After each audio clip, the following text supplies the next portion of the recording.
Welcome to this Millennium Tour. The Millennium phenomenon is huge, so we're going to walk quite fast. Strangers, bound by a singular obsession for a girl with a dragon tattoo. Let's be honest, Eva, when you first read these, did you have any idea that they would become as popular as they have? No, I mean, who could anyone know what we know today? In 2005, Swedish author Stieg Larsson published the first installment of his Millennium trilogy titled The Girl with the Dragon Tattoo, which served as the alternative, more marketable name from its original translation. And that was the only thing the man would budge on. The intent came from a personal, deeply guilt-ridden place that dominated with his leftist socio-political views. Everything from the financial corruption of the Swedish government to the layers of Nazism prevalent all throughout, these books were controversial, biting critiques for their time, but most of all, they were successful. By 2015, the trilogy had sold well over 80 million copies. With success like that, it was only natural for that to extend to film adaptations, comic books, and in the process of all that, the exposure of the novel's reputation grew into a well-recognized part of the modern literary canon. Larsson's work became the new standard for mystery thrillers, and the rest, as they say, is history. Sorry, there's actually this one small detail I kinda didn't mention. Yeah, he was dead. The man was in the ground before the first book hit the shelf. A triple bypass heart attack took his life a year prior to the original book's release. There's no way of knowing how he would have reacted to all this success, what he would have thought of these adaptations, or what would follow in its wake. Because in 2013, crimes journalist David Langerkrantz was commissioned to continue the series following off from where the original trilogy had concluded a decade on, with 3 new installments titled The Girl in the Spider's Web, The Girl Who Takes an Eye for an Eye, and The Girl Who Lived Twice.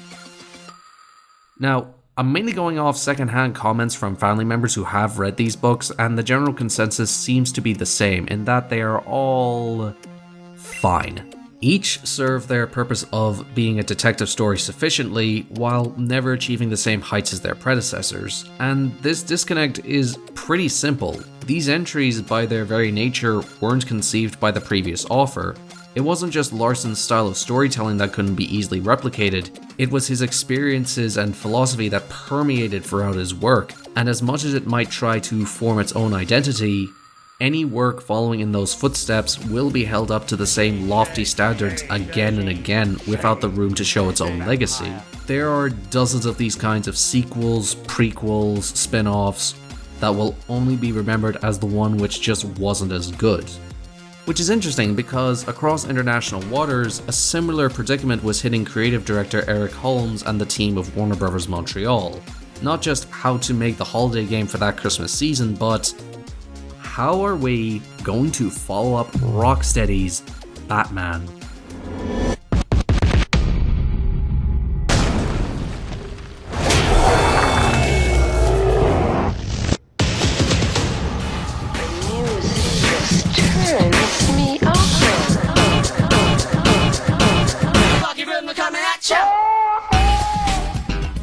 It's kind of mad to look back at the year of 2013. A time before fidget spinners, TikTok, and whatever color this dress was, and not think how much simpler things were. Attack on Titan had just started airing, Hunger Games was dominating the box office, and the accessibility of streaming platforms such as Netflix made consuming all this content suddenly accessible to everyone. But in the midst of all this, there was no entertainment industry that was more active than gaming. Before the 8th console generation even started, we were treated to Don Matrick's sales pitch for the Xbox One. Fortunately, we have a product for people who aren't able to get some form of connectivity. It's called Xbox 360. As well as The Last of Us, Wolf Among Us, Fire Emblem Awakening, Tomb Raider, Rayman Legends, GTA 5 was actually anticipated back then, along with the undisputed classic that is Aliens Colonial Marines, which was also a game that came out that year. I specifically remember my friend the day before it came out and the week after. If I mentioned anything alien related, the conversation basically went like this. Don't. Don't what? Don't give me hope. It's difficult to pick just one game that stood out in this packed year, but there has been this one exception that I've been thinking about a lot recently. Heck, I still remember my first day with it.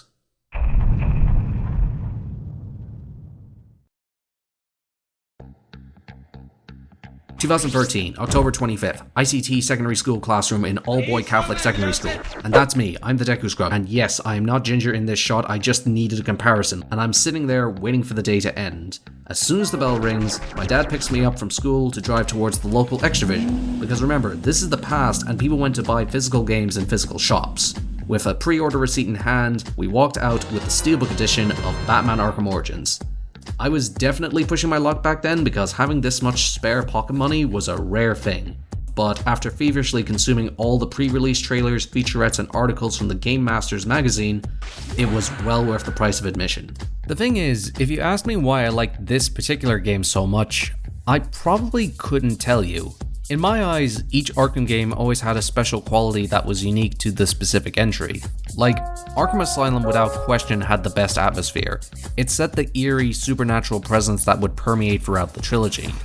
On the other hand, Arkham City built off those foundations with the best side quests and Easter eggs. It felt like the ultimate package as a kid to take everything that worked from before and put in all the stuff a fan could have asked.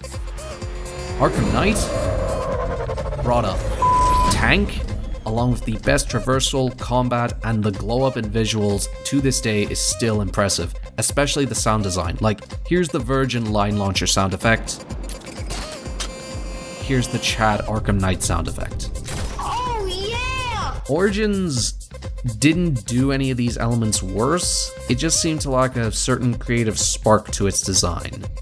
In many ways, it's exactly what Warner Bros. Wanted. It was a lower quality product that was shipped out to meet a deadline, which didn't make the same significant steps forwards that the prior entries did.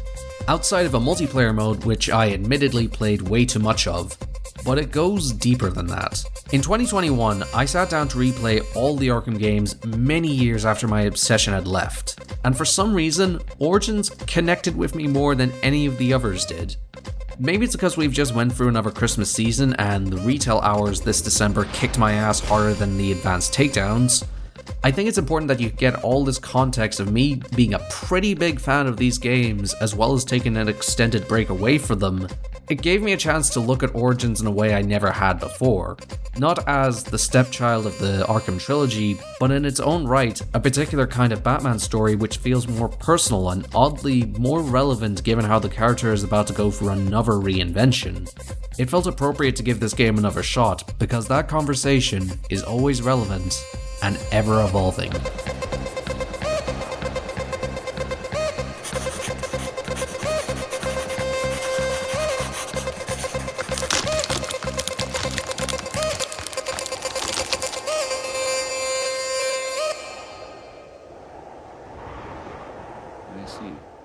Sir, if you don't mind my saying, I'm a little concerned. I've seen you go through similar phases in 2016 and 2012 and 2008 and 2005 and 1997 and 1995 and 1992 and 1989 and that weird one in 1966.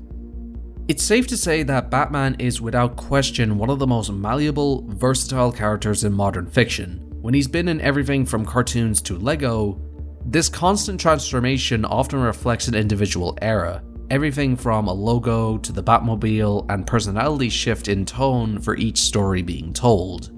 This can be felt right from its opening cutscene because Origins is consciously aware of its own difference to the prior Rocksteady games.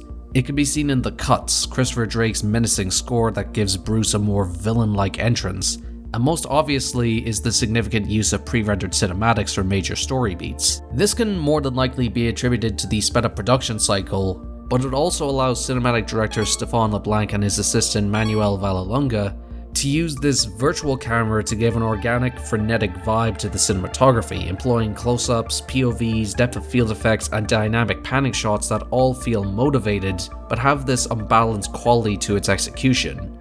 What I like about this visual language is how it plays into the mythic side of Batman's betrayal here. This isn't the refined tactician who can skillfully take out a room full of rogues. This Bruce Wayne is angry, vengeful, and at this stage in his career is only in it for himself. So just like the criminals, the direction plays into giving this more animalistic, almost demon-like appearance which everyone fears. It's these negative traits that Roger Craig Smith plays into extremely well. There's a brashness to his line delivery which can let the rare moments of levity hit hard. Thought I caught your scent. I know I caught yours. Turn down for what? But through all the aggression, it's clear he's still that small boy in the alleyway.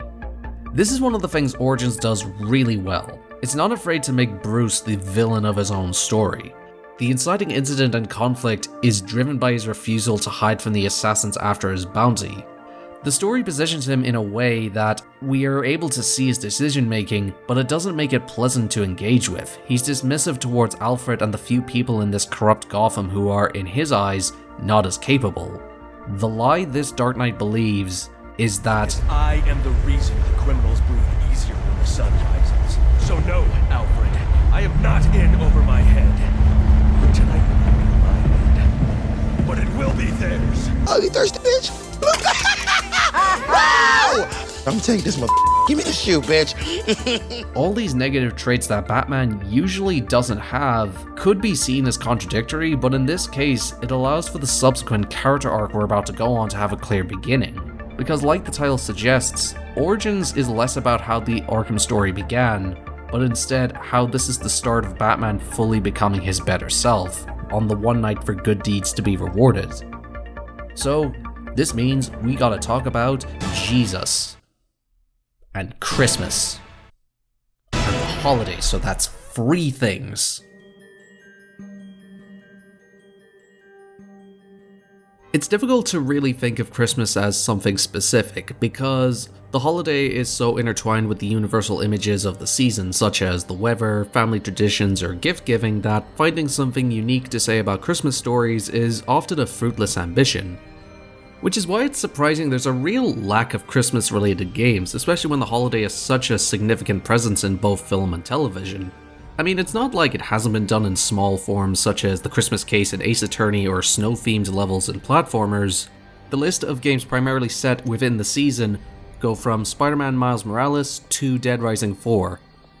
I just remembered there was a Dead Rising 4 and it was so bad. From its roots as a Christian tradition right up till now, where it's become probably the most globally recognized holiday, it's something that pretty much everyone can relate to. You've probably had the experience of going to get presents, or maybe you're treating yourself to a little celebrations box, only to open it and find that someone has left wrappers in there with only bounty remaining. Okay, maybe not that specific, but you get the idea. So when a story is set in or around Christmas, it already has some groundwork for the audience to latch onto. Why do you think so many of Shane Black's movies are set at this particular season? Whether it's the stop-motion pastiche look of Community or the multiple adaptations of A Christmas Carol, it's no coincidence that some of its most everlasting stories are tales about selfish individuals growing into better, more selfless people. The positive change is something that we can all be opened up to around the coldest time of year. Which is interesting because Origins purposely takes all the iconography of Christmas only to pull back on all the warmth and festive cheer and give this harsher, lonely vibe to its map. It might be adorned in lights and decorations, but it's a hollow facade. To quote art director Jeremy Price, "You can dress it up, but it's still Gotham." The city is as much a character as the people who inhabit it. So, while the streets are vacant, and especially in comparison to Arkham Asylum and especially Arkham City, it doesn't have a distinct look to it, the constant snow does give this claustrophobic feeling to its streets. They all show a decay that has been growing for a long time. During the opening section, there's this chapel you pass by, and at first glance, it doesn't really stand out. But it's in that holy place and this particular night that Bruce finds something he can't punch his way out of, but instead, a literal force of nature that will go on to define everything that will follow in its wake. After receiving a breadcrumb trail leading to Gotham's bank, we're primed for a stealth section to capture this supposed mastermind. And it's empty. It's littered with bodies decorated in a playful manner that Bruce hasn't dealt with before, because this isn't another criminal to stop. It's not Black Mask. It's the one person that changes everything. Miss me?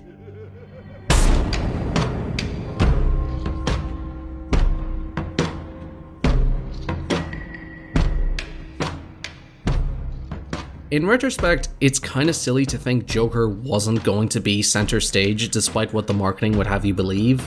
His slow reveal is surprisingly well handled for showing his growing influence. That introduction where the color palette employs green and red hues lets us know that this isn't another villain to stop. This polar opposite combination is something to be feared.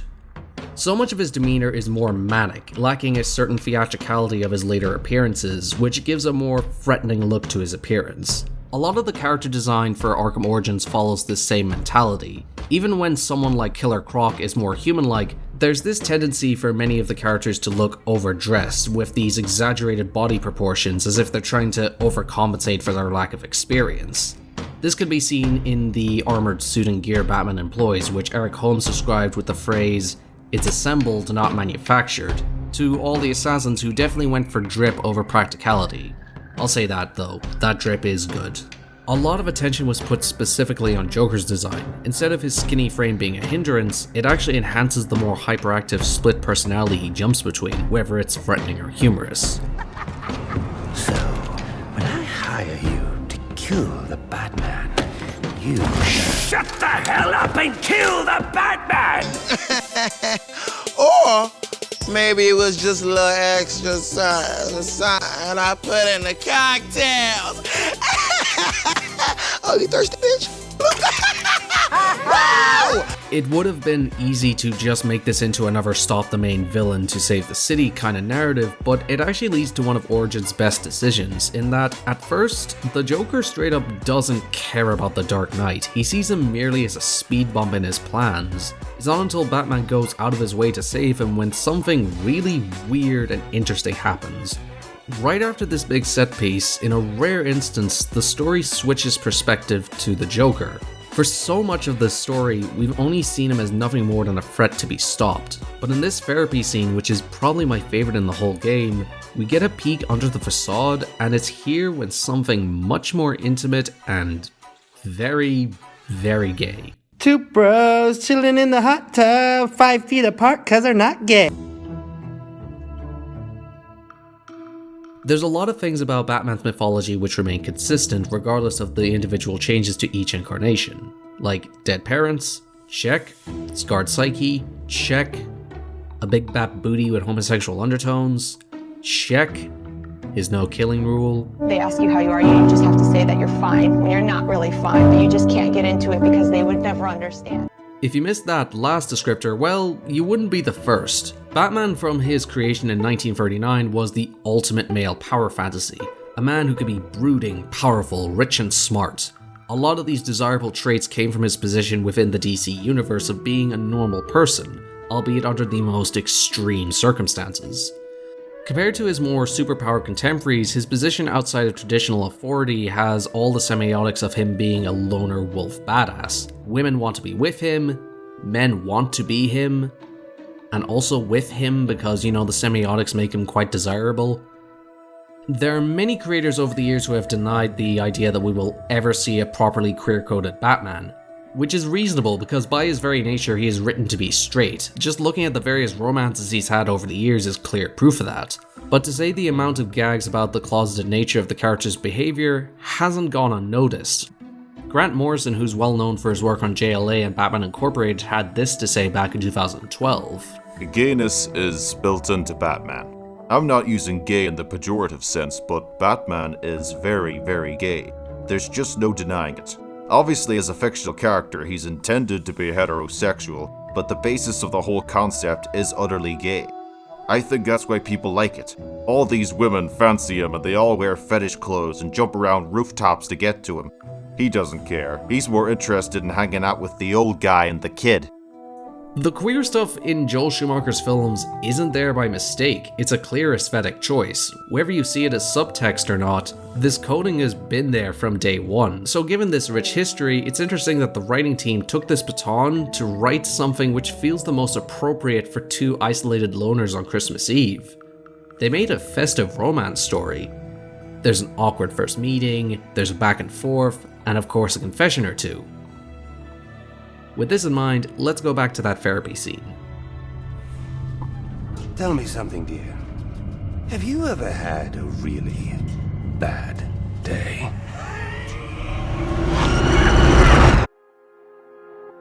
Now, everyone under the sun has given Troy Baker praise for this Mark Hamill impression, but it's in this one section I think that disconnect finally vanished, as we get a look into Joker's psyche.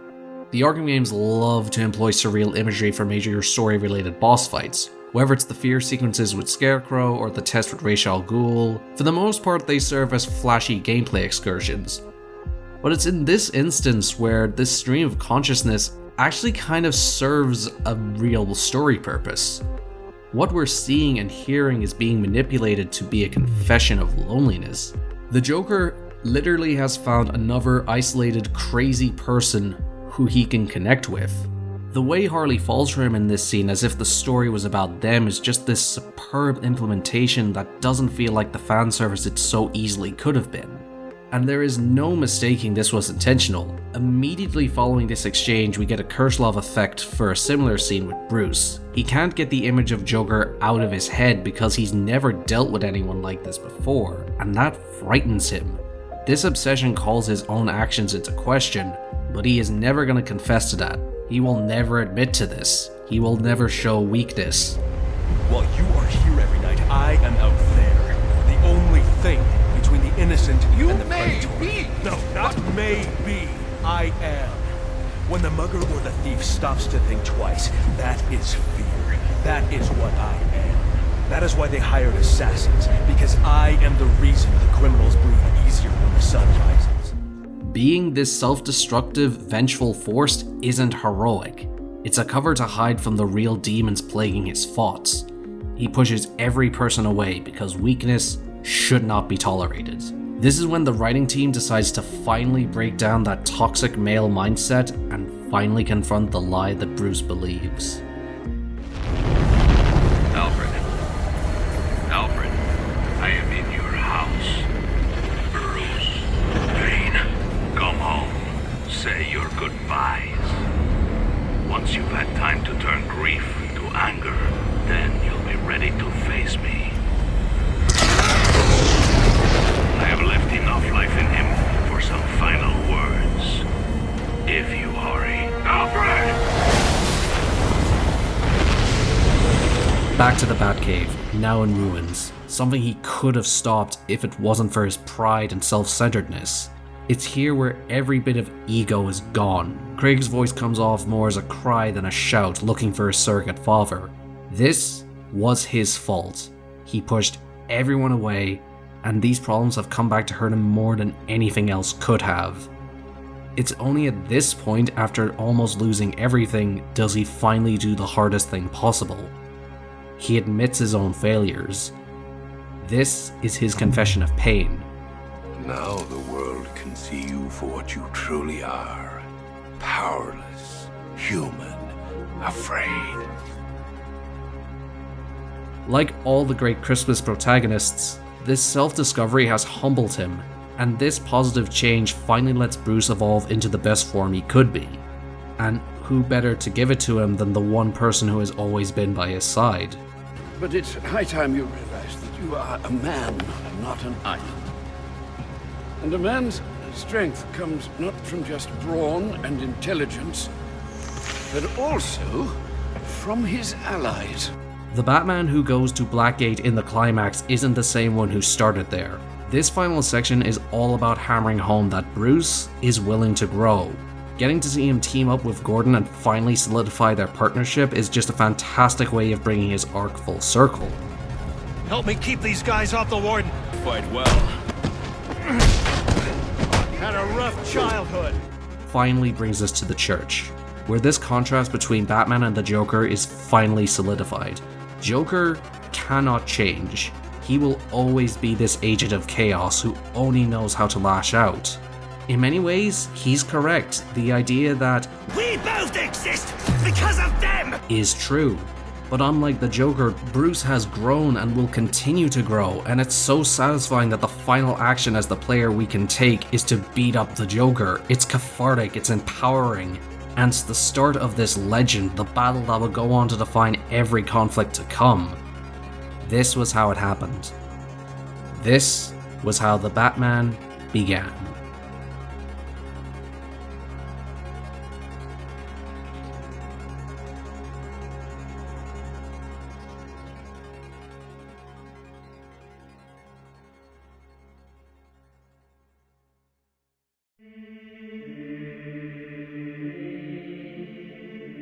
fandoms are weird because often the product is forever going to be defined by the initial impressions around its release.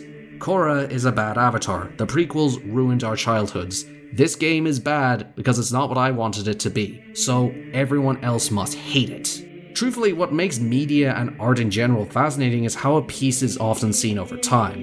It's not like criticism against these follow-ups are unwarranted, but the idea that they need to be just like the benchmarks set before them is ultimately kind of limiting. The supposed idea we need a definitive version to cancel out all others is genuinely kind of ridiculous. I mean, we live in a time where the Snyder Cut became a real thing, but sometimes it can also affect how entries can be seen. Making a sequel, prequel, an original story, or whatever is hard, it's risky, and sometimes it can completely backfire. But every story has to start somewhere. Every great story started out as nothing more than just an idea. The creators couldn't have known that their work would be put on a pedestal, to be a benchmark for other aspiring writers to build their own works off from that influence. Origins is forever going to be seen as the worst one, and people will continue to treat it like that. It didn't receive a remaster, it is not included as part of any collection bundles. It is, in simple terms, the red-headed stepchild built from a corporation who wanted a product out for the most commercialized holiday on the calendar. It doesn't innovate on the combat or map designs, a lot of the side quests feel recycled and not as interesting, and yeah, I'm also not gonna lie, I do feel the story does kind of suffer being bogged down with all the assassins. At the end of the day, this is all worth calling out. I mean, it is really only my third favorite Arkham game. Now, way back at the start of this video, I made this statement about how each entry has its own distinctive quality, and after all this talk, I think I've figured out what Origins means to me, what it has compared to its siblings. In my humble opinion, it has the best story. Giving Batman a proper character arc where he grows and accepts others' help is not only in keeping with the positive ideas of Christmas, it also gives an important message that we can all take on board, that seeking help from others during the loneliest time of the year isn't a sign of weakness, but instead takes actual strength. It's not like Asylum or City, and it sure as hell is nothing like Night, but it's a particular kind of Batman story with a genuine heart. There's been a re-evaluation of this game's reputation over the last few years, from dismissive criticism to more of an apologetic admiration for it. Now, I don't believe this will ever totally change, and if you are one of those people who didn't like Origins when it came out, my goal here wasn't to retroactively say you're wrong. Instead, I hope it shows you that your taste in Batman is valid, the same way mine is valid, which should never be taken away from you. Arkham Origins is one of those games I look forward to revisiting every year, and thinking about how much my own life has changed since getting that steelbook from a now defunct rental store, it means more to me now than it ever did before. Batman is a character who has to suffer the worst tragedies that no normal person should ever endure, but his will to get back up, to still push forward, is why this character still resonates more than 80 years later. And with Matt Reeves' new interpretation just a few weeks away, I can only hope that this legacy will continue. This may not be Rocksteady's Batman, it may not be your favorite Batman, heck, it's not even my favorite Batman, but it means something to me, and that is more than enough.